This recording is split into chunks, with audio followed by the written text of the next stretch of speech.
Assalamualaikum warahmatullahi wabarakatuh. Perkenalkan, nama saya Jumiatin NIM 190351100028 dan rekan saya Fijar Maulidil Asy'ari NIM 190351100014. Pada video kali ini kami akan membahas tentang air dan metabolisme guna untuk memenuhi tugas mata kuliah biokimia yang diampu oleh Bapak Adios Bobi Chandra SSI MSI. Selamat menyaksikan. Pengertian air. Ada 3 poin dalam pengertian air, yaitu air merupakan komponen utama sumber kehidupan bagi semua makhluk hidup. Air tersusun dari senyawa kimia yang terdiri dari 2 unsur, yaitu unsur hidrogen yang berkaitan dengan unsur oksigen, yang kemudian menghasilkan senyawa air yaitu H2O. Air juga merupakan cairan yang tidak berwarna dan tidak berasa. Siklus air. Siklus air adalah siklus atau sirkulasi air yang berasal dari bumi, kemudian menuju ke atmosfer dan kembali lagi ke bumi yang berlangsung secara terus-menerus. Nah, siklus air inilah yang menyebabkan kenapa kita tidak pernah kehabisan pasokan air, meskipun menggunakannya secara terus-menerus maupun setiap hari. Di situ ada gambar penampang tentang siklus hidrologi pendek, di mana sinar matahari memberikan energi panas pada air laut, sehingga menyebabkan air laut menguap dan kemudian berubah menjadi uap air. Setelah mengalami penguapan air, akan mengalami kondensasi atau pengembunan, dan menjadi awan yang mengandung uap air. Awan yang terbentuk kemudian mencapai titik jenuh sehingga akan menyebabkan terjadinya hujan di permukaan laut. Fungsi air bagi tubuh, yaitu sarana untuk mengangkut zat-zat makanan ke sel-sel, sebagai pelarut untuk elektrolit dan non-elektrolit, membantu dalam metabolisme sel, membantu memelihara suhu tubuh, dan melindungi organ dan jaringan dalam tubuh. Transport cairan dalam tubuh. Transport cairan dalam tubuh antar kompartemen dilakukan dalam 4 cara, antara lain yaitu yang pertama difusi.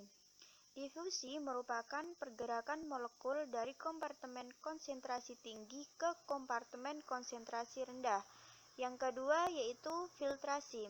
Filtrasi merupakan perpindahan cairan dan solut dari kompartemen tekanan tinggi ke kompartemen tekanan rendah.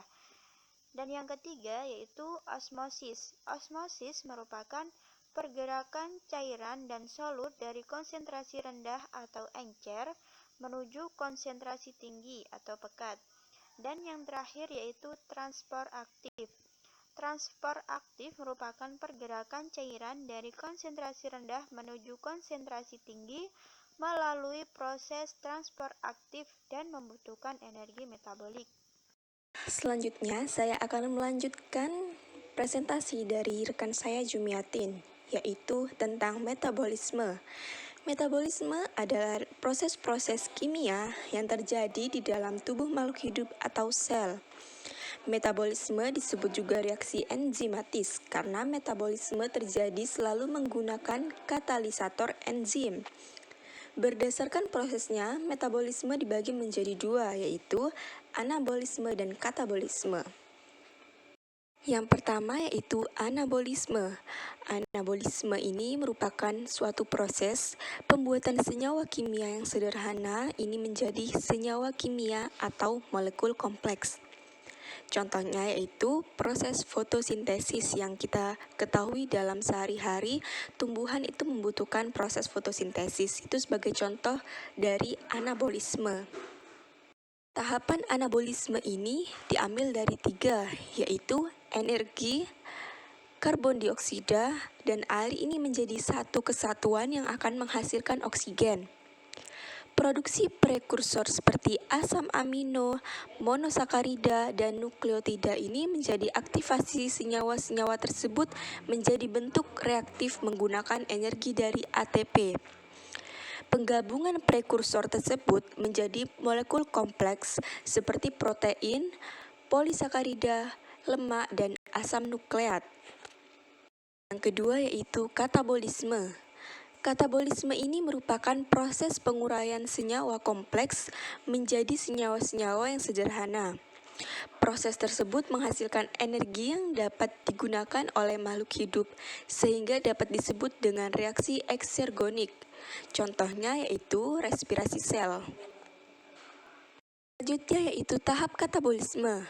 Secara umum, tahapan yang terjadi pada proses katabolisme ini terdiri atas 5 tahap, yaitu yang pertama glikolisis, yang kedua dekarboksilasi oksidatif, yang ketiga siklus asam nitrat, yang keempat transport elektron, yang kelima siklus Krebs, dan tahapan-tahapan tersebut terdiri dari tempat, substrat, dan hasil yang berbeda-beda, sesuai dengan tabel yang tertera pada PPT ini.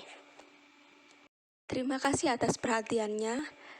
Saya Fijar Maulidil Asyari dan rekan saya Jumiatin mengucapkan banyak terima kasih. Maaf jika ada kesalahan. Wassalamualaikum warahmatullahi wabarakatuh.